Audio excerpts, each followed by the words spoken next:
Takamiya is your average student who looks chopped and has the intelligence of a wet noodle. The only thing that makes his pathetic existence relevant is that his class seat is next to the chairwoman's daughter, Ayaka, who is also the most popular girl in school. However, his life becomes more exciting when, one day, he accidentally drops his eraser, and Ayaka casually hands it back to him. This simple action leads Ayaka's fangirls to bully him, and they warn him to stay away from Ayaka, or they'll put his sausage in a grinder. After class, Takamiya is on cleaning duty, but as he carries the garbage outside, he sees a strange stuffed rabbit inside the bin. When he pulls it out, he sees a note attached to it that says the weather is clear today, but some school buildings might fall. He brushes it off, thinking this is some Gen Z brain rot nonsense, but just then, a large shadow starts to form around him. He then looks up to see a huge building falling towards him, and he realizes that he's going to die without getting any baddies on his sausage. Seconds later, the building crashes on his head to send him into an isekai. But when he opens his eyes, he finds his dami mommy Ayaka carrying him in her arms while wearing a goofy witch costume. This makes him blush, as it is the first time a woman has touched him after his mother. While he's staring at her melons, he doesn't notice that Ayaka is locked in on another girl, who assumes Ayaka is a witch and snaps her fingers. Just then, two robot bunnies suddenly ambush Ayaka, so she tosses Takamiya up in the air, dodges the bunnies and hurls fireballs at them before landing. Takamiya then lands directly into her plots, which makes him feel like a Disney princess. Despite burning, the robot bunnies seem unharmed, so Ayaka tells Takamiya to stay close to her while she fights them. When the bunnies charge her, she blasts them with fireballs before fighting them up close with her broom. As Takamiya watches in shock, the same cat-eared girl peeks from an alley and asks Takamiya if he wants candy, prompting him to run after her like an idiot. At the same time, Ayaka activates a cool fire spell that turns the robot bunnies into a barbecue, but when she turns around, Takamiya is already gone. He soon realizes that he was lured into a trap as dozens of robot bunnies surround him and put him in a position to give him a new haircut. Takamiya closes his eyes, thinking this is all too absurd to be real, only for Ayaka to return and burn all the robot bunnies. Seeing so much fire around him, Takamiya still thinks he's dreaming and tells Ayaka that she's beautiful, but she cups his face and tells him that she's going to protect him because he's her prince, which makes him blush. Takamiya then notices that her hair caught fire while protecting him and angrily asks her why she helped him, stating that his useless existence is not worth burning her silky smooth hair. While she's distracted by his yapping, a robot bunny tries to ambush Ayaka, but Takamiya jumps in front like a simp and gets showboined by it. As she rushes towards him, he says he's just a loser before passing out. Now pissed, Ayaka buries Takamiya's face between her jugs, promising to cook all the robots for hurting Takamiya. She then starts to glow like a final boss before she lets out a strong explosion that destroys all the robots, and the mysterious girl from earlier uses this chance to escape. Later, Takamiya wakes up in Ayaka's private room, and she tells him that everything he experienced was not a dream. She also says she's been protecting him in secret for a while, and Takamiya finally understands why she always took the same bus as him and also sat beside him in class. Later, she walks him home, stating that it's her duty to protect him, and Takamiya follows him like a submissive soy boy. The next day, Ayaka walks to school with him, which pisses off all of her fangirls. When they enter class, Takamiya feels the death stares from his classmates and rushes to the bathroom before he wets himself. However, he's stopped midway by the bullies, but before they can beat him up, Ayaka arrives and they let Takamiya go. Ayaka then fixes his tie and tells him that she'll burn anyone who hurts him, which scares everyone. During lunch, Takamiya is forced to join Ayaka, and once again, her fangirls throw a tantrum about it. Unable to tolerate the pressure, Takamiya runs off, but later feels bad for bailing on Ayaka. He then passes by the same place where he was attacked yesterday, where he's approached by the girl who lured him in. She then shows him her true form and introduces herself as a tower witch, Kuraishi, who has come here to take him. Just then, Ayaka returns to protect Takamiya, so Kuraishi summons her army of bunny robots to overwhelm her. Before Takamiya can process anything, the robots surround him, and the next thing he knows, Ayaka is impaled by dozens of spears while protecting him. Even then, she worries about Takamiya's safety, which pisses him off because not even his own mother cared for him this much. At that moment, his mommy issues resurface, and he chooses not to run away from her anymore. He also worries about Ayaka's safety, but she tells him she's a fire witch and physical attacks can't injure her. After that, she causes a huge explosion to free herself from the pile of robots and aura farms on Kuraishi's entire army, causing her to run away again. However, Kuraishi returns to school as a transfer student alongside her subordinates Rin, Kotetsu, Mei, and Kana, and Ayaka immediately tells Takamiya that these girls are all witches. The next day, as Takamiya heads to school, he reflects on how much his life has changed within a few days. He wants to ask Ayaka a lot of questions, but strangely, she didn't join him on the bus today. At the shoe locker, Takamiya worries that Ayaka must have been attacked by the other witches because she never misses school. However, he enters the class to find Ayaka having a barbecue with all the witches. He then realizes that he subconsciously walked into a random room, and Ayaka reveals she cast a spell to make him come here. Now in panic, he asks her what she's doing, and she says she's just doing her job because earlier, he was feeling threatened by the presence of these witches. Ayaka then reveals she didn't plan to miss the bus, but May, one of the witches, got away from her, and she thought she could lure her out by turning the others into skewers. However, Takamiya tells her to remove the fire and their mouth plugs because he wants to talk to them. After she does, Kuraishi angrily says that she wanted a peaceful commute to school, and Ayaka attacked them for no reason. She also blames Takamiya for not disciplining her woman, but Takamiya starts blushing as he explains he and Ayaka are merely classmates. Hearing this, Ayaka asks for Takamiya's permission to cook Kuraishi, but he quickly tells her she can't. After that, he politely asks Kuraishi why she's after a bum like him, and Kuraishi smirks as she realizes Ayaka hasn't told him the truth. She then says Ayaka is a workshop witch who's been hiding him all this time, and the tower witches only want to use his body. When he asks what she means, she says she wants the white stuff inside him, only for Kana to point out that Takamiya might get the wrong idea. As Takamiya starts tweaking, Ayaka tries to calm him down. But just then, the room turns dark, and May quickly appears to kidnap Takamiya. Before Ayaka can react, she creates a wall to isolate Ayaka, and also frees the other 4 witches. After May gets away with Takamiya, Kuraishi, and the others stand up to Ayaka, but she defeats them in an instant, and quickly catches up to May. Now cornered, May threatens to flatline Takamiya if Ayaka takes another step, but Ayaka promises that she won't let anyone hurt him. Hearing this, May realizes that Ayaka has grown a liking for Takamiya, which means she can use him against her. She then orders her familiar to attack Ayaka, but as soon as it bites his neck, a huge explosion occurs, which separates her from Takamiya. May then notices that Ayaka has bite marks on her neck, and with that information, she decides to skedaddle out of there. After that, the other 4 witches also make their escape, admitting that they are not strong enough to face Ayaka. That evening, Takamiya wakes up in Ayaka's private room again and notices there's no wound on his neck. He then finds Ayaka wearing a scarf, and she explains she's just cosplaying as Mikasa. She adds that she wanted him to live his life without facing any trouble. But since the tower witches are constantly attacking him, she must take extra steps to ensure his protection. However, Takamiya knows she's hiding a wound under her scarf, so to make sure she's not hurt again, he tells her to tell him everything. He also says he can't stand watching from the sidelines and wants to learn magic too, which catches her off guard. Meanwhile, a workshop witch named Chrono is at a cafe with a tower witch named Kazane, asking Chronoir why she summoned her here. Chrono suggests they ease up, as they haven't met in over a century, and she just wanted to say hi since Kazan is in charge of this area. Kazane reminds her that they're enemies from rival factions, but Chrono says they've known each other before the factions existed. She also discusses the fight between Ayaka and the Tower Witches, adding that a war will break out once Takamiya is found. On the weekend, Takamiya is carving a Sydney Sweeney statue when his sister barges in and informs him that he has a call. It turns out to be from Ayaka, who invites him for a meetup in the city. Later, as he waits for her, she shows up looking like a warm slice of pizza, and he gets nervous because it looks like he's on a date with the hottest chick in his school.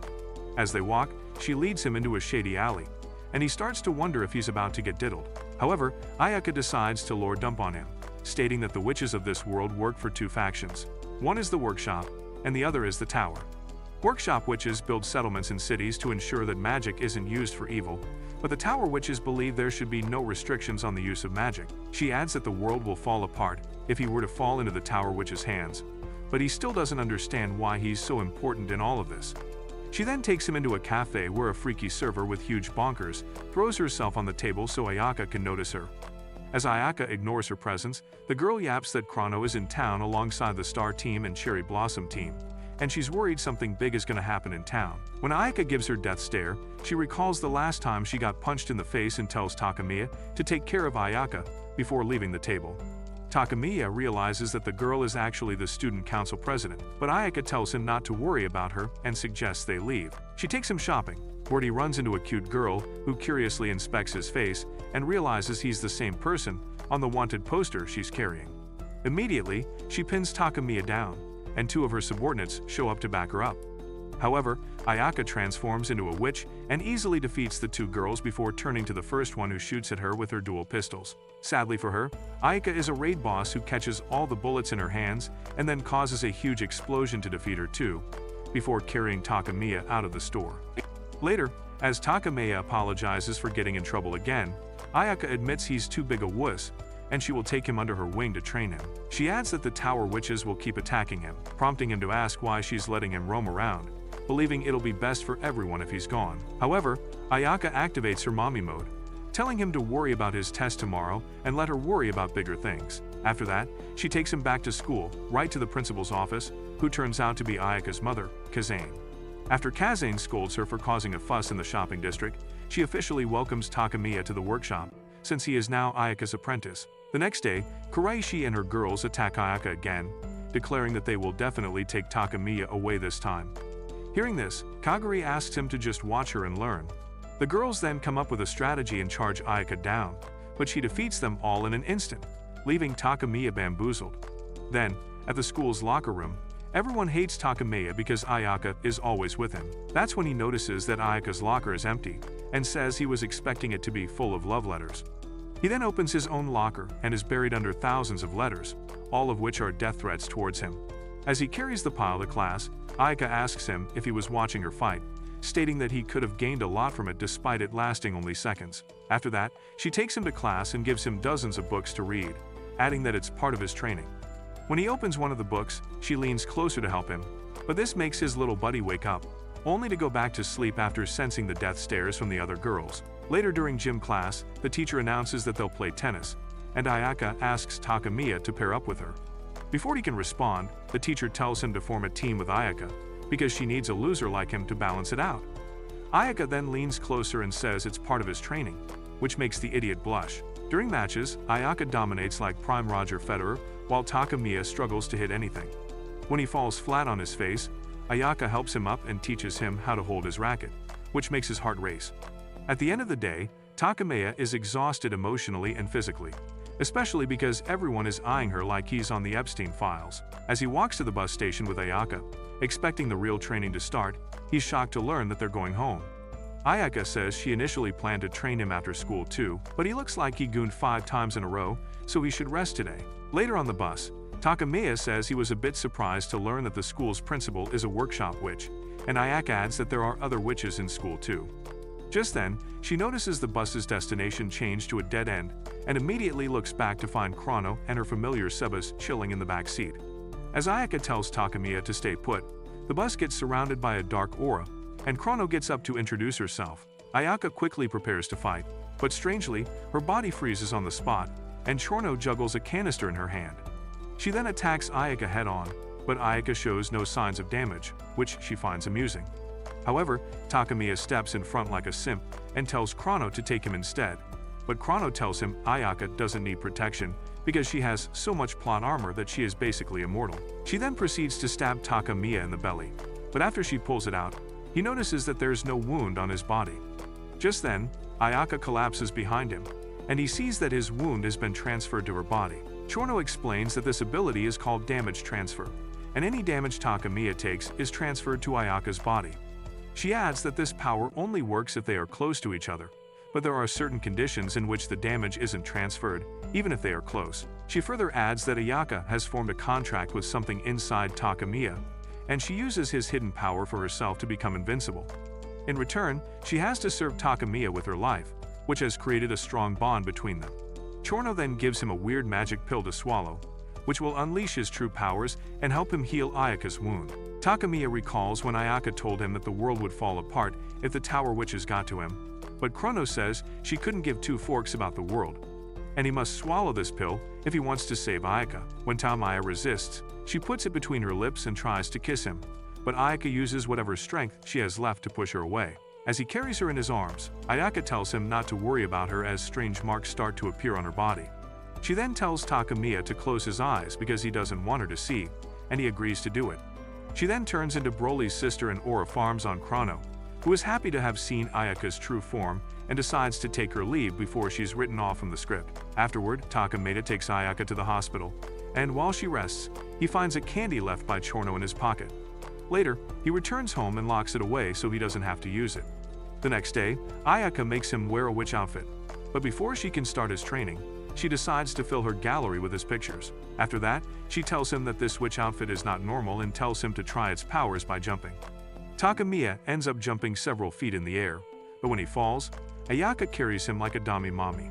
She then asks him to hold her too, and after creaming his pants, he lifts her to realize that she feels really light due to the robe. She then teaches him how to summon his broom, but just like everything else in his life, Takamiya fails to do it. Just then, other students walk into the gym room, but Takamiya is shocked to learn that they can't see him due to his witch robe. As they step outside, Ayaka asks if he's afraid of heights, and when he says no, she grabs him and makes him take a flight on her broom. After giving him a fancy ride, she takes him on top of a building where they watch the sunset together. The scene is so relaxing that Takamiya falls asleep on Ayaka's shoulder, only to wake up later and apologize for slacking off. Ayaka tells him it's fine because he's made progress today. But just then, he spots a girl getting mugged in the streets and suggests they save her. Ayaka then explains that their job is only to protect humans from other witches, and they're not allowed to intervene in a human-to-human crime. She advises Takamiya to contact the police instead, but the guy insists on helping and even manages to summon his own broom. However, as he free falls into his death, Ayaka quickly tells him how to control his broom. At the last moment, he manages to control it and flies directly into the girls who were trying to mug another girl. However, he gets knocked out, and the girls quickly surround him and start mocking him for cosplaying as Harry Potter. Just then, Ayaka appears behind them and turns them into a barbecue, prompting Takamiya to ask why she intervened. Ayaka reveals it was a trap set to lure him in, and the girls were all tower witches, much to his shock. Elsewhere, a strong tower witch named Medusa is chained up inside a crystal, and one of the guards wonders if she's really that strong that she needs to be sealed in a max security prison. The other guard says he's heard the world will be cooked if she gets out, but he's been watching her for years, and she's merely a wall decoration at this point. Just then, he sees Medusa smile and freaks out, but before he can react, some cracks appear on the crystal. Meanwhile, Kuraishi and her Powerpuff Girls are discussing how to defeat Ayaka, but they can't come up with a viable plan.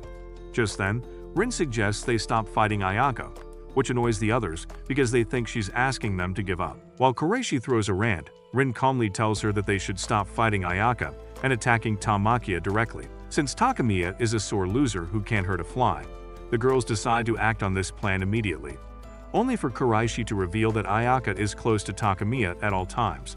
As they wonder how to separate them, Chorno arrives and decides to give them her 2 cents. The next day, Takamiya wakes up tired and heads to the kitchen, where his mom, Komachi, is making breakfast. After saying hi to her, he heads to the bathroom, where his sister Kasumi greets him with a smile. Seeing that he has bed hair, she stays to fix it, and adds that she wanted to talk to him about something. When he asks what, she recalls how a girl called for him last Sunday, but since she didn't give her name, Kasumi is curious who she was.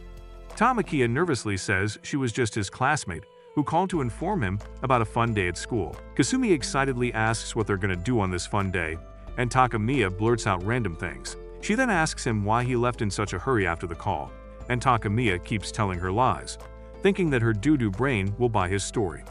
However, she suddenly drops her smile and holds a comb to his throat, asking him if he went out to meet Ayaka last weekend. Takamiya keeps his composure and acts innocent, but she says she already knows he's been hanging out with Ayaka, and this has affected her social life too. She then leans into his back and agrees to let him go if he answers her question. So Takamiya nervously blurts out that nothing is going on between him and Ayaka, and they're just seatmates. Kasumi still doesn't buy his story and threatens to cook his sack with the hair dryer if he doesn't tell her the truth. Meanwhile, Ayaka is on her way to school when the Tower Witches suddenly ambush him. Back in the bathroom, Kasumi reveals she couldn't believe his virgin-coated brother bagged the most popular girl of their school, so she followed him around that day and saw everything he did. Takamiya's mind immediately drifts to the Tower Witches who attacked him that day, but when their mom calls them for breakfast, Kasumi promises to visit him again. Later, as she follows him to school, Takamiya decides to keep the witches hidden from Kasumi for her own safety. Just then, he realizes he's late for his bus and starts sprinting, only to fall flat on his face courtesy of a trap set by the Tower Witches. At the same time, her friends corner Ayaka, and Mei tells her they all now know the secret to Ayaka's powers.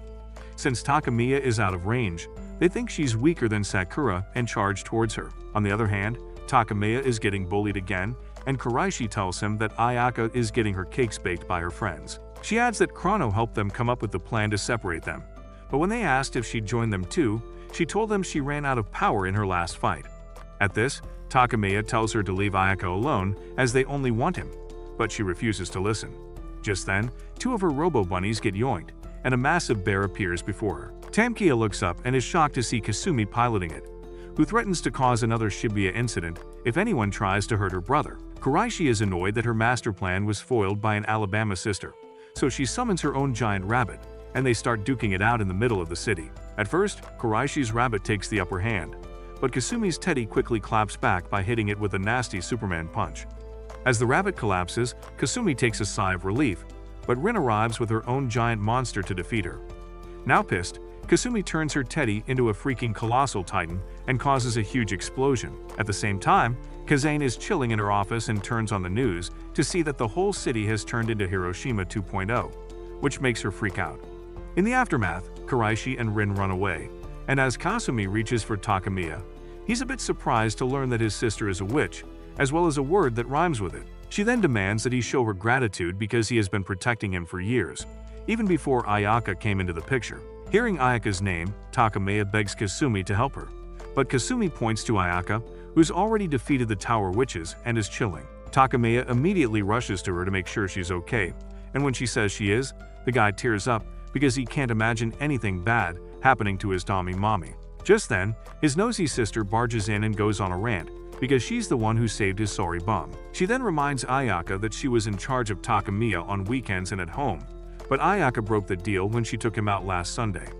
After the rant, she reveals that nearly 30 Tower Witches are in the city, and something big is about to happen, but Ayaka ignores her to reassure Tamakiya that she will never leave his side from now on. She even invites him to move in with her, but this shocks both him and Kasumi. Meanwhile, the star team is walking through the rubble when they run into Crony's familiar Sabaz. The girls get hyped to fight him, but he turns them into Christmas decorations within seconds. Chrono sees their failure and realizes she needs to dig into Takamiya's past, so she can make him take the pill. Just then, Sebas returns with a pile of Tower Witches he's defeated in the city. Meanwhile, in the workshop, Kazane receives a call from the prison guard, letting her know that Medusa has escaped. Later, at Takamiya's place, his mom bows to Ayaka, begging her to take her useless son, much to the shock of the siblings. However, Kamachi tells them to keep the questions for later, as she gets overwhelmed and will start to cry. She then tells Takamiya that Ayaka is her fiancé, and while the guy is shocked, Kasumi starts throwing a tantrum. She then reveals that when she was in school, she met a tomboy Kazane called the Dargan Tooth, and she happened to be Ayaka's mother, Kazane. She adds that she and Kazane became scissor sisters, and even wanted to get married, but since they were both girls, they married men and decided that they would marry their offspring to signify their love. She reveals she got a call from Kazan earlier, and she had decided to give him away the day she visited them. Initially, she was worried that Takamiya would oppose it, but she's glad he's already bagged Ayaka. Hearing this, Takamiya starts to panic because he can't tell Kamachi about the war between witches, so he decides to play along with it. As things begin to settle down, Kasumi throws a fit, telling her mother that she won't forgive this kind of tyranny. Kamachi asks her to let Takamiya go because she's always glued to his brother and treats him like a servant. When Kasumi refuses to listen, Kamachi pins her down and gives Takamiya time to quickly pack his things and leave. On the way, he apologizes to Ayaka for his family's antics, but she says it's fine. She also asks him if he's okay with this arrangement, and he says he doesn't mind, as there isn't a guy on this planet who wouldn't want to live with her. He adds that he feels at ease when he's around her, and it feels like something happened between them long ago. Ayaka admits that something did happen, but she is not sure how to answer, as her own memories of said event are vague. She believes someone intentionally messed with their memories, and while she can't answer her question right now, she will stay true to her mission of keeping him safe. After that, they walk to Ayaka's personal limo, and Takamiya realizes she's filthy rich because she's the chairwoman's daughter. They then arrive at Ayaka's own personal Burj Khalifa, where hundreds of maids welcome them. However, as they take a lift to Ayaka's room, they are greeted by Medusa, so Ayaka tells Takamiya to go to the 12th floor while she deals with this. After she locks him out, Medusa tells her to say her final prayer, but Ayaka transforms into her witch form and declares she'll protect Takamiya no matter what. They immediately start clashing, and Takamiya refuses to leave her side because he knows she needs him close by to use her true powers. Thus, he puts on his witch costume right before the lift door is blown open. Inside, he finds Ayaka lying on the floor and rushes to check up on her. She tells him she's fine, and even Medusa realizes that Ayaka is invincible. Ayaka tells Takamiya to run away the first chance he gets, but when he says he wants to fight, she reminds him that he's a level 1 crook. Just then, Medusa uses her powers, and Ayaka's body turns to stone, so Takamiya tells Medusa to stop and take her instead. Medusa says she can't do that since Ayaka's soul is linked with him, so he must find a way to help her. That's when he recalls bringing Chronos candy with him, and he contemplates using it even though he knows it's a trap. In the end, he swallows like a good girl, and immediately, the white princess named Evermillion appears before them. When Medusa tries to attack her, Evermillion causes a huge explosion that damages the whole building. Kazane is watching over her Burj Khalifa from his office, and she sees the explosion from there. Meanwhile, Kuraishi and her girls are chilling in the club room, where Rin tells her about the explosion, and the debris from the building destroys their club room. With her home destroyed, Kazane gets pissed and tells her familiar to gather every workshop witch in town to fight Medusa. Meanwhile, Evermillion proudly looks over the destruction she has caused, while Takamiya is freaked out. As he starts ranting, she tells him to focus on bigger things, like turning Ayaka back to normal. He asks her if she can do it, and she says she can, but it will come at a cost. She jokes that she'll take his eyes, but when Takamiya happily agrees to it, she realizes he's an idiot and tells him she won't take anything from him. Instead, she whispers in his ear what he has to do, and it shocks him. When he refuses to do what she asks, she says he's the reason Ayaka was petrified to begin with, explaining that Medusa's original powers are still sealed, and this must be some pseudo-petrification. She also believes there's no way Ayaka will lose to someone so weak, and she ended up this way only because Takamiya lost faith in her. Now he must rekindle that faith to ignite the fire in her heart, but before Takamiya can make a decision, he sees Medusa awaken once again. With that, Evermillion takes her leave as she tells him that the first seal has been broken and they'll meet again. After that, Medusa catches up to him, but Takamiya heeds to Evermillion's words and kisses Ayaka on the cheek to depetrify her. Ayaka then carries the loser in her arms and proceeds to aura farm on Medusa, but he passes out and wakes up in the nurse's office with Ayaka by his side. He anxiously asks him if she's okay and takes a sigh of relief when she says yes. He then asks if he had a bad dream in which she turned to stone, but Ayaka pulls the curtain and shows Medusa in the next room. Takamiya goes into panic, but Ayaka assures him Medusa won't attack them again and promises to explain later. She then asks him to lean closer, and once he does, she quickly kisses him on the cheek, much to his shock. She then says she is returning the kiss he gave her earlier and tells him never to give up his eyes or anything for her sake. Meanwhile, at home, Komachi is crying because Takamiya moved out, and Kasumi is trying to comfort her. Just then, the phone rings and she is called for an emergency meeting.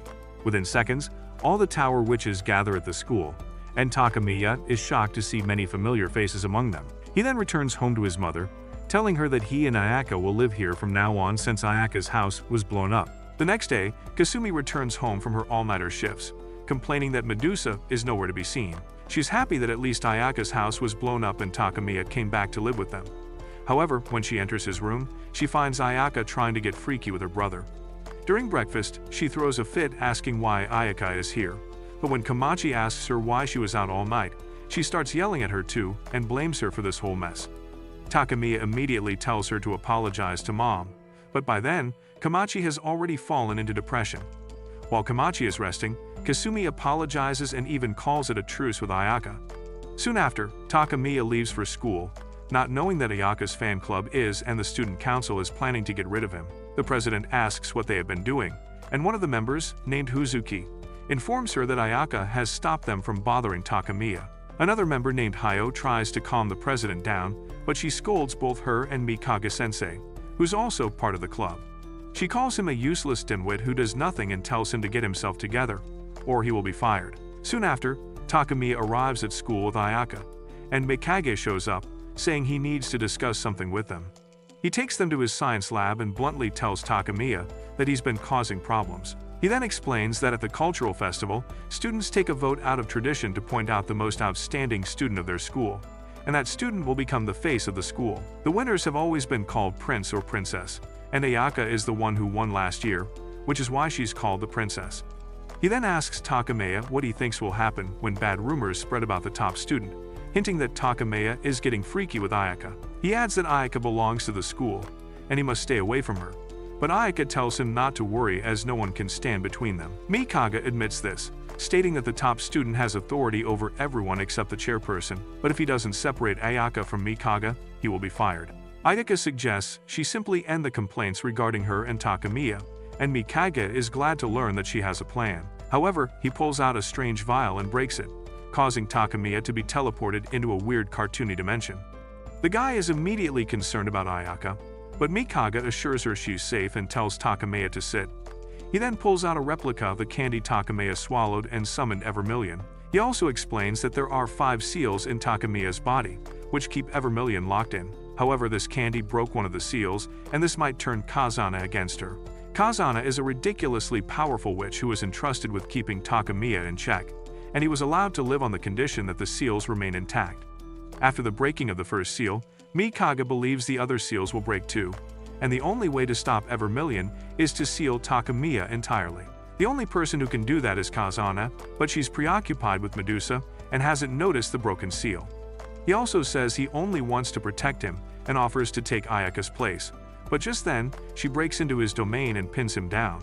Afterward, she pulls Takamiya to the side and leans closer to his face to make sure he's okay. After that, she takes him to the broadcast room and asks him to call all the students for an emergency meeting. Soon after, the students gather, and Ayaka takes the stage, telling everyone that ever since she became the princess, she has kept her thoughts to herself. But that has led to many misunderstandings, and she wants to clear those. Firstly, she uses her powers to fire the current student council president, and then makes Takamiya the new president. Takamiya begins trembling because she just made him public enemy number 1, but Ayaka tells him she gave him power so no one can oppose him. Later, she holds a meeting of the student council where Takamiya is introduced to all the members, and Ayaka is introduced as the vice president. Turns out, Ayaka bribed Hayo with her bathwater to concede her title, which allowed her to take her role. When one of the girls questions Ayaka's decision, she gives Takamiya a script to insult her, but he chooses not to, as it will only cause more problems for her. He then tells everyone that he didn't become president by choice, but since they are already here, he begs them to judge him based on his performance, and he will quit if they are not satisfied. Later, as he walks with Ayaka, Kasumi spots him and decides to teach Ayaka a lesson. When they head to a toy store, she suddenly kidnaps Takamiya and uses a tranquilizer to knock Ayaka out. After that, she takes Takamiya on a plane, revealing that they're going far away from this place where nobody knows them. Turns out, she heard what Mikaga said about Kazane becoming his enemy, so he wants to take him to a different place where Kazane can't reach him. Takamiya asks what they'll do about his seals, and she says she'll handle it with her sister powers. Just then, Ayaka catches up to them on her giant dragon and starts firing deadly beams at them. Takamiya begs him to surrender before she becomes toast, but she refuses to listen and tries to escape by speeding her plane. However, she ends up crashing into the twin towers, and as they freefall, Ayaka grabs both of them and crashes into the building. Soon after, Takamiya wakes up in his room, and Ayaka assures him that Kasumi is safe and sleeping in her room. He apologizes on behalf of Kasumi, but Ayaka admits she is moved by how much Kasumi loves him, and she also wants to be his little sister. Takamiya says she gives more of a Dami-mami vibe and is better suited for an elder sister role, so she tells him to call her Ona-chan. After he does, she keeps teasing him until she gets bored and falls asleep on his bed. Takamiya then notices that the toy he brought for Kasumi and Ayaka got destroyed, and he was hoping it would make them get along. Just then, Kazane leaves a message on their phone, telling them that she's coming over, and Komachi immediately gets up from her trance. Later, summons Takamiya and Kasumi and reveals that she had an affair before she was married, and she even had an offspring whom she left with a distant relative. Hearing this makes the siblings lose their mind, but she adds to their shock by telling them that their sibling is coming over. She then reveals the sibling to be Ayaka, and Kasumi is happy because now, Ayaka can't steal her big bro's V-card. Luckily, it all turns out to be just a bad dream, and after waking up from it, Takamiya heads into the kitchen, where he finds Ayaka cooking for him. He anxiously asks if she's really his older sister, and she tells him he can address her normally if it's giving him trauma. She then puts a fancy breakfast on the table and asks him to sit so they can eat together. He asks where his family is, and she says they left early today, when in reality, Komachi dragged Kasumi out of the house with Kazane, so Takamiya and Ayaka can get freaky. After breakfast, they wash the dishes together, and when he asks her why she's wearing her school uniform at home, she says all her clothes were destroyed along with her house. As they wash the dishes, Takamiya realizes how absurd it is that he's doing house chores with the school's most popular girl, unaware that Kuraishi and her squad are watching them. Earlier, Ayaka allowed them to hide in one of the rooms alongside their leader, Medusa, and when Ayaka told them not to leave the room without permission, Kuraishi threw a tantrum because she felt like her independence was threatened. Surprisingly, Medusa was pretty chill with it because she admitted that she lost a fair fight with Ayaka, and it's among her rules that she must obey those who defeat her. On top of that, she told her squad that they can't afford to be found by Kazana right now, so they must stay in the shadows and watch things unfold. Despite that, once Medusa fell asleep, the girls sneaked out of their room and decided to kidnap Takamiya to please Medusa. Unfortunately for them, while Takamiya was sleeping soundly, Ayaka was up by his side, so they decided to wait until she fell asleep. However, Ayaka stayed up all night long, and the girls themselves fell asleep waiting for her. The next day, when Takamiya woke up screaming from his nightmare, the girls woke up too, and they've been watching him closely ever since. Later, as Takamiya is doing math problems with Ayaka, he asks her how this counts as training, reminding her that he became her apprentice because he wanted to fight by her side. Ayaka argues that fighting is dangerous and he might get hurt, and this makes him realize he has not made any progress ever since he started training. He also notes that he will start relying on Ayaka for everything at this rate, so he asks her to put studies aside and do something practical with him. However, Ayaka tells him he needs to get higher grades, or he won't get into the same university as her, and this makes him freak out. Suddenly, it starts to rain, and Takamiya rushes outside to gather the laundry. Immediately after, Komachi and the others return, so Ayaka sends him to the bathroom to dry off his hair. While Komachi gives Ayaka a new dress she bought for him, Takamiya leaves the laundry room and runs into the witches, who attempt to kidnap him. However, the fuss catches Kazuna's attention, who immediately knows Komachi and Kasumi are out before asking Ayaka to help. However, Ayaka turns on her own mother, telling her that she cannot let her capture these bimbo idiots. Confused at this, Kazane realizes Ayaka is hiding something and asks Takamiya to give Ayaka orders because he's the only one she listens to. At that moment, Takamiya recalls what Mikaga told him earlier, and he supports Ayaka's decision to hide Medusa. Just then, Ayaka seeks Medusa's help and merges bodies with her, but as she bites Ayaka, Takamiya passes out. He then has a vision in which he sees that after Ayaka defeated Medusa, she told Ayaka to take her head to Kazane. However, Ayaka brought her to the nurse's office and offered to form an alliance with her so she could protect Takamiya from her mother. Medusa happily accepted this offer, and at present, they have merged their bodies and powers. At this, Kazane realizes that Medusa's objective was not to gain Evermillion, but to raise a successor, and she chose Ayaka because Ayaka is a perfect witch. However, Kazane refuses to accept this and attacks them, only for her body to turn to stone. Just as Ayaka turns her back on a petrified Kazane, she breaks free and knocks Ayaka out. She then reveals that by merging with Medusa, Ayaka has lost her invincibility, which she gained from Takamiya. She also reveals that Evermillion hates impurity, and she must have cut off her power supply, which means Ayaka became weaker by merging with Medusa. Hearing this, Takamiya channels his main character powers to help Ayaka, but he ends up switching positions with her and ends up getting smacked in the face. When he wakes up, he finds himself inside an unbreakable prison, and Ayaka explains to him that Kazane forcibly removed Medusa from her body. She is currently being interrogated, which means the secret of Takamiya's broken seal is now out, and Kazane will not take this lightly. She says there's no way to beat Kazane because she's just way too powerful, and this is her own fault because she got careless. Despite this, she buries her melons in his face and suggests they fight her, but Takamiya anxiously says they are no match for her. She asks what he plans to do, and he says they should run away as Kasumi suggested earlier.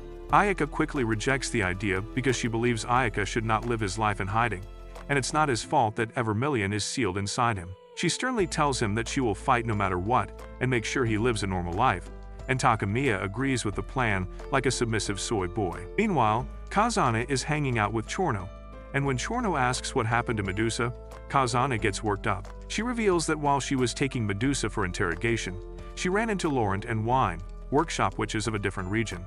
They revealed they had come to seal Medusa, but even when Kazane begged for a short interrogation, the girls didn't listen and took Medusa away. This means Kazane does not know about Takamiya's seals, and she let her underlings go because they were useless anyway. Despite this, she's glad they have peace again, only for the school to blow up. The explosion happens to be from Ayaka, who has managed to break free from the prison, But as she prepares to fight her mom, Kazane says she has no reason to fight them, mainly because she doesn't know that Takamiya's seals are breaking.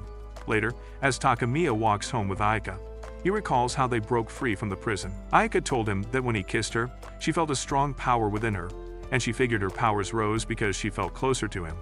Thus, she makes him rest in her lap and cleaned his ear, and this allowed her to break free. Soon after, they returned home, and Komachi introduced them to the new members of their family. On the day Ayaka joined school, Kazan asked two girls, Hayo and Huzuki, to help her get familiar with things. However, they were late to class and had to sprint to class because they overslept. Once they got there, everyone was in awe of how Mommy Ayaka looked, and within minutes, they were talking about her. When the teacher called the roll, Ayaka didn't even know that she had to answer, and later, during tennis class, she wasn't even hitting the ball. Then in class, Mikage asked her to solve a problem on the board, but she did not move until Huzuki told her to go up to the board. During lunch, she wondered if Ayaka grew up watching Cocomelon, but before she could answer, a whole bandwagon of girls appeared to have lunch with her. In response, Ayaka simply walked away without saying a word. Later in the library, Huzuki told her that she must socialize with the others, but Ayaka didn't respond, so she got annoyed and started reading manga. However, Hayo smiled, saying that she will soon understand that even if everyone in school became her friend, she will still have more fun alongside Ayaka. A few days later, Ayaka scored the highest in class and was immediately approached by the emo girls of the school. They cornered the trio into an alley and decided to punish them for stealing all the attention, but Ayaka used her fire powers to knock them out.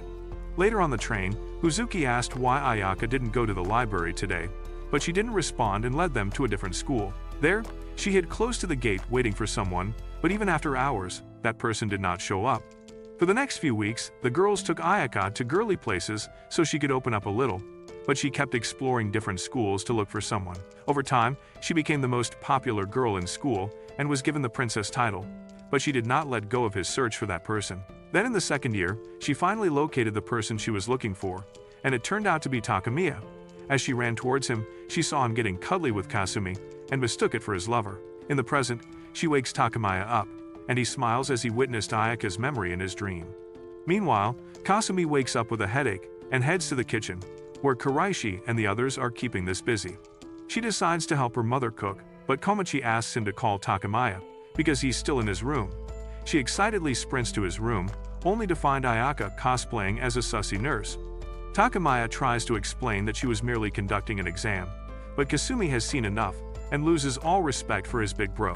During breakfast, she scolds him for losing his V-card without permission, and even as they walk to school, she sticks close to cock-block him. Ayaka then tells him that he must not use his powers again, or more of his seals will be broken. At school, Takamiya's locker is filled with hate letters, and even in class, he makes a fool out of himself by merely existing. After class, he hears a commotion in the halls and rushes to find the entire school turned into a mini Birmingham. As he wonders what's going on, Ayaka explains that this is a riot against his leadership since he's the student council president. Just then, a rebel injures Hayo, and as he checks up on her, he receives a letter from the rebel leader Renan, inviting him to the gym this afternoon. At this, Hayo tells him that when she was working at her part-time job, she saw the old student council president come in with Renan. She fed Renan a fake story of how Takamiya assaulted her, and that's the reason why Renan started this protest. Hearing this, Ayaka tells him not to worry as his Dami mommy will handle it. Later, she explains that Renan is a well-known delinquent who has defeated a tiger with her bare hands. Takamiya worries that Kazane will be upset at the riot, only to learn that she's away and Chorno is chairwoman in her absence. That afternoon, Takamiya decides to meet Renan, and Ayaka gives him a secret tip on how to defeat her. Later, as he steps into the gym, he is shocked to find dozens of students waiting for him to get his cakes baked. He tries to talk it out with Renan, but she refuses to listen and starts beating him up. Takamiya takes the beating and doesn't fight back, because earlier, Ayaka told him that she's known Renan for a while, and she always ends fights with a straight punch. With this information, Takamiya manages to dodge her hit and pin her down, but he refuses to punch her. In response, she knocks Tamiya outright as the power is cut, and Ayaka appears to beat the living bejesus out of Renan for laying hands on her fiancé. She then tends to Takamiya and holds him as the light comes back, causing everyone to cheer for him because they can't see Ayaka and the other witches. Later, Ayaka tells the old president she will be forgiven if she tells everyone that she lied, but Renan starts chasing her after learning she was tricked. Then at school, Takamiya becomes the hero who defeated Renan. Later, the president meets with Hayo and Huzuki and reveals that she had actually told Renan that the story was fake, but she didn't listen because she was determined to beat Takamiya up. She sheds tears thinking Ayaka hates her now, but Hayo tells her that she once stole Ayaka's plot armor and creamed all over it, yet she stayed friends with her. Huzuki says she did something similar, but Ayaka wasn't upset, which means she will forgive her too.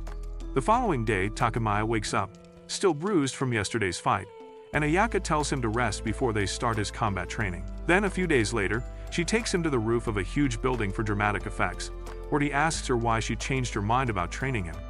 Ayaka says she knows he's hiding something, and Takamiya admits to training with Kasumi in secret. She then whips him for being sneaky, and then channels her magic to show him how to manifest it. She makes him relax his shoulder and then starts whispering into his ear, which makes Takamiya's little soldier rise. With all the blood rushing to his south pole, Takamiya loses his focus and screams at Ayaka not to be so close to him. When he starts complaining, she summons a fire spirit for training, assuring him that its attack won't damage him. As the fighting starts, Tamakiya gets overwhelmed, but Ayaka urges him to stop being a wuss and summon his familiar. Despite this, Takamiya gets beaten up hard, so Ayaka steps in and stops the training. She suggests they stop the training because his elbow got scraped, but Takamiya insists on continuing. Hearing this, Ayaka picks him up and tells him to summon something that can fly, right before dropping him down. As he falls, she follows him down on her broom and encourages him to focus. In the meantime, Medusa's underlings are in a nearby gym, and Kuraishi is hoping to get stronger by lifting weights. However, as soon as she steps in, she slips and breaks her toenail. At the same time, Takamiya is free-falling to his death, but at the last second, a huge explosion occurs on top of Kuraishi and the others. After the smoke settles, Takamiya finds himself on top of a giant Ayaka spirit, and she tells him he's the one who summoned it. Seeing her miniskirt, he goes into panic because the spirit is a reflection of his inner degenerate desires. Just then, the spirit starts smacking a nearby building, where Chorno is having a coffee with Mikaga. They notice the spirit and realize that another seal within Takamiya has been undone, and she only has to wait until Evermillion is completely out. Mikaga then asks her what Kazane has been doing all this time, but she says she has no idea. Kazane is in the sewers, where Renan finds her, and they light up a cigarette together. They then look up at a strange magic circle on the wall, and when Renan asks what this is, Kazane says it's best if she doesn't know. Renan then says that a witch called the Messenger showed up and told them she's taken everyone in town hostage. Meanwhile, Takamiya wakes up after passing out and asks if she started training her because of his fight with Renan. He admits that back then, he felt some kind of power back then, and he also knows they all planned this riot in school to boost his popularity. Back then, the president told them Renan didn't know about the plan, which meant she was going to beat Takamiya up for real. Immediately, she ran to the stage and beat Renan up, so Takamiya was declared champion, and his popularity increased. At present, Takamiya thanks Ayaka for helping him back then, and she says he must focus on school now. Takamiya says he wants to focus on training, but she believes otherwise, calling back to the dream she used to have back then.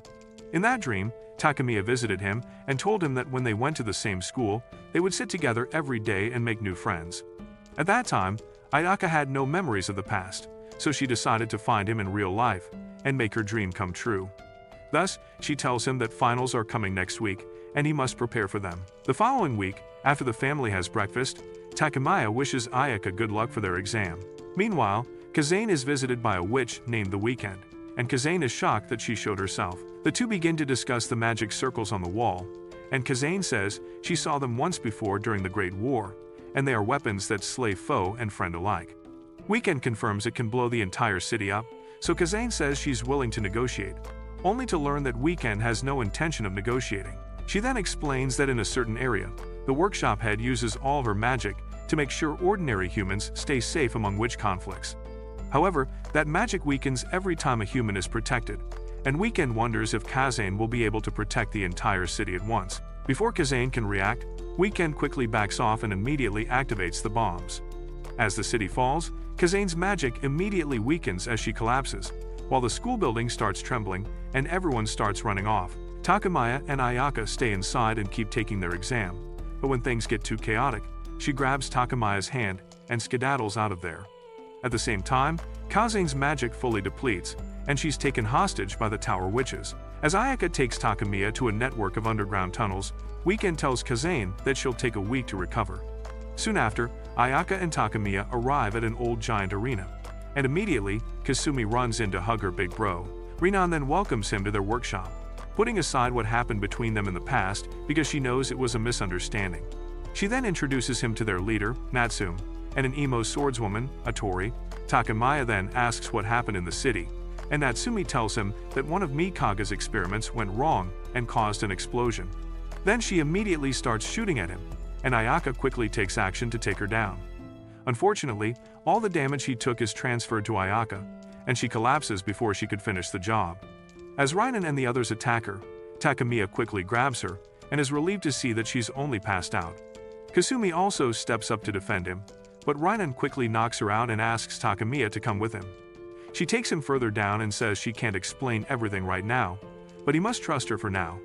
After that, she leaves him and Ayaka in a cell and says she'll bake his cakes if he tries to escape before locking him in. After she leaves, Takamiya figures the Tower Witches must have attacked the city, and he's put in hiding because he's the target. He tries to escape using his broom, but Ayaka wakes up and says he can't use his magic in here. He asks her what's happening, and she says her mother's protection in the city must have been removed. However, Ayaka is certain Kazane will recover soon, and all he needs to do is hide until that time comes. Just then, a teddy bear falls from the roof and plays a recorded message from Weekend, which Ayaka destroys within seconds. However, this means she has located them, and she tells Kazane she's going to get them. Unfortunately for her, the explosion from the teddy gaped a hole in the wall, and they use it to escape the cell. After taking the stairs up, they spot the exit door, but once they step outside, they see that the whole city has turned into a Shibuya incident. In the workshop, Natsume informs the others about the situation of the city, and many of their subordinates are injured and missing. She adds that the headquarters will send aid, but it will take a few days for help to arrive. They also discuss how workshop witches aren't used to such situations, and they can't even use their magic because Kazane's barrier is gone. Meanwhile, Takamiya sees the state of the city and immediately worries about her mother, believing that it's her own fault. Ayaka seconds her, telling him that this is all the Tower Witches doing because they want his powers, and this makes him tear up.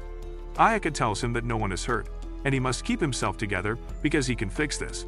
She reminds him of when he cured her of petrification, and this allows Takamiya to get himself together.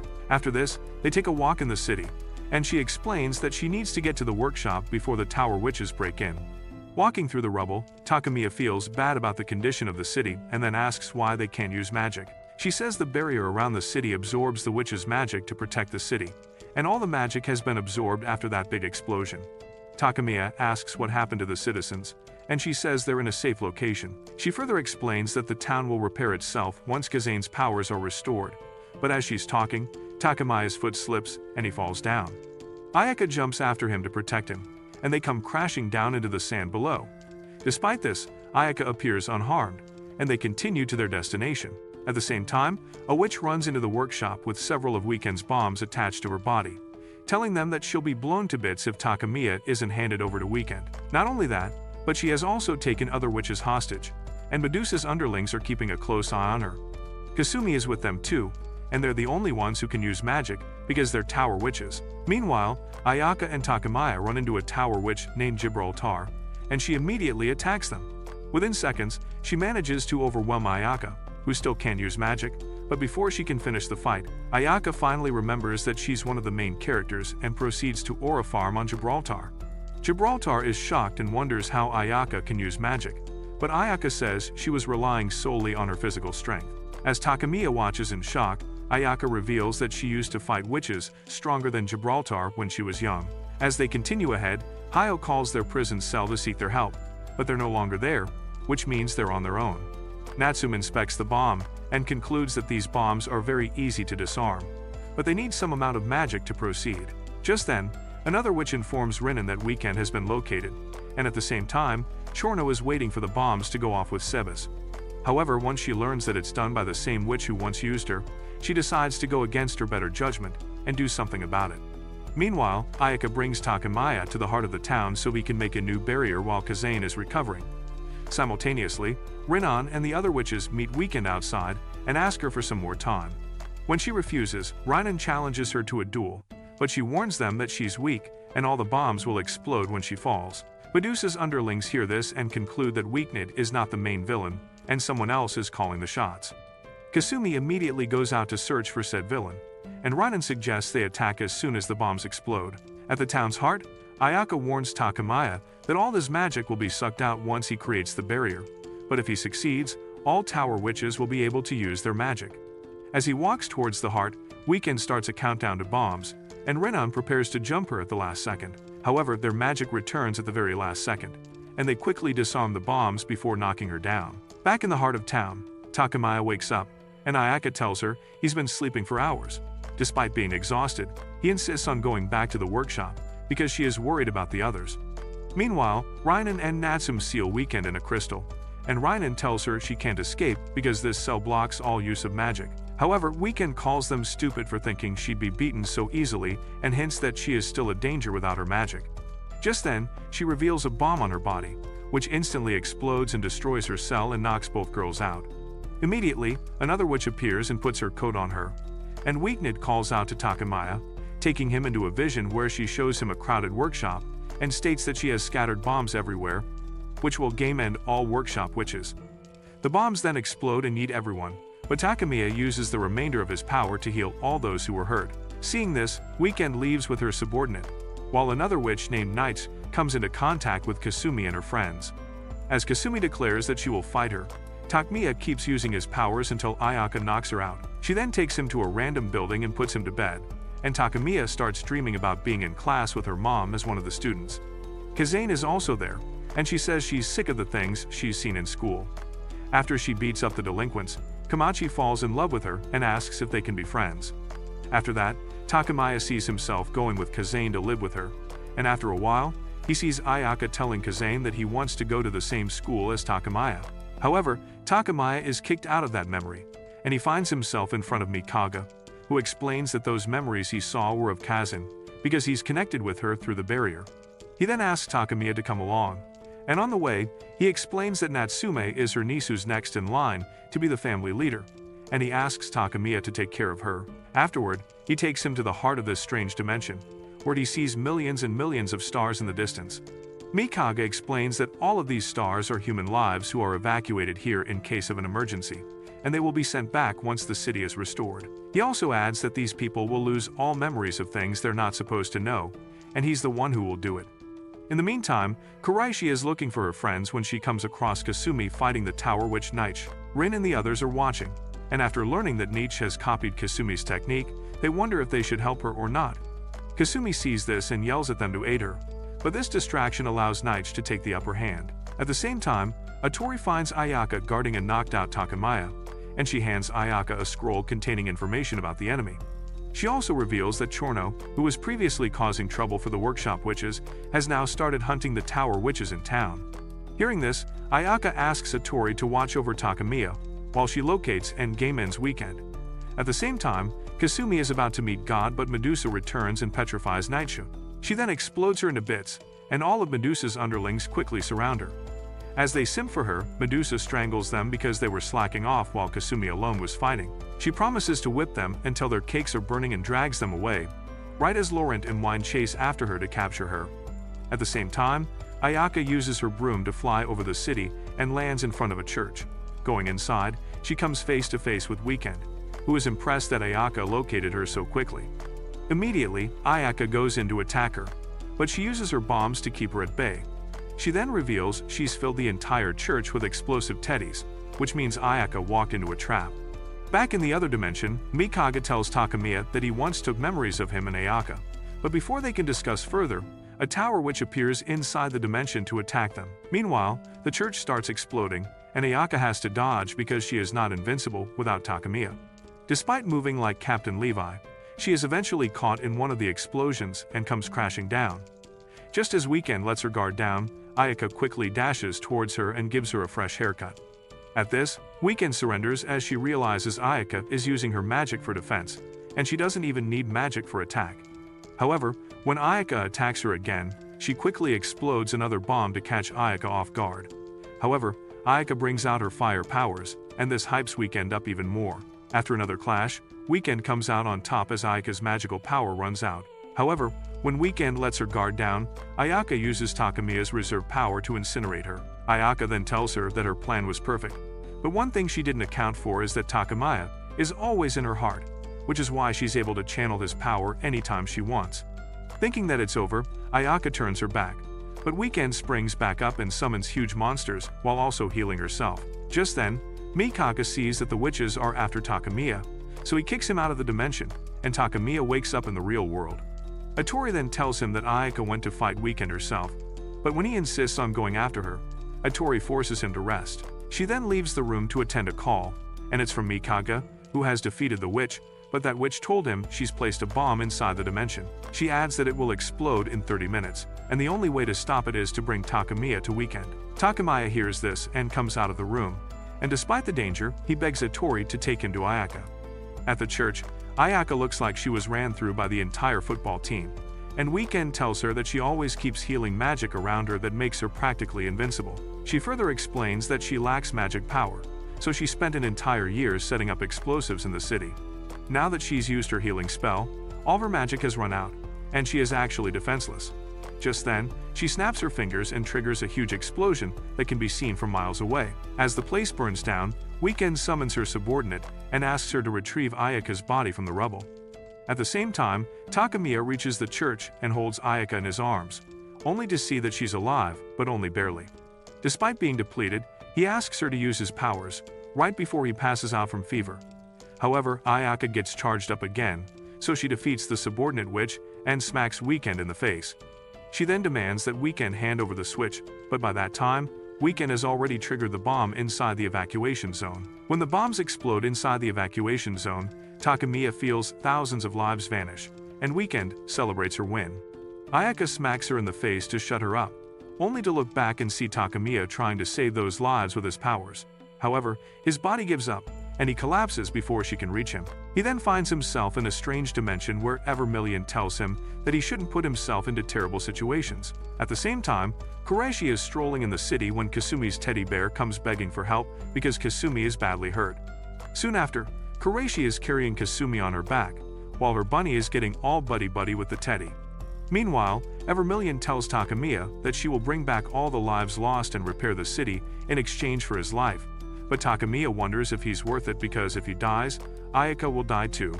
In the end, he decides to go through with it, and Evermillion grants her his powers, which allows Takamiya to restore everything to normal within seconds.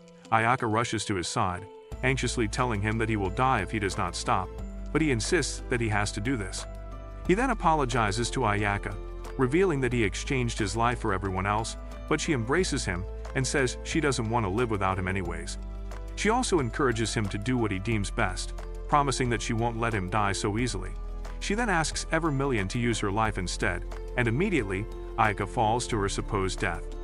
Before Takamiya can react, Weekend returns and stabs him in the back, thanking him for restoring her too. This time, Takamiya stops being a wuss and pins her down, but he also tells her that, unlike her, he won't take lives but rather save them.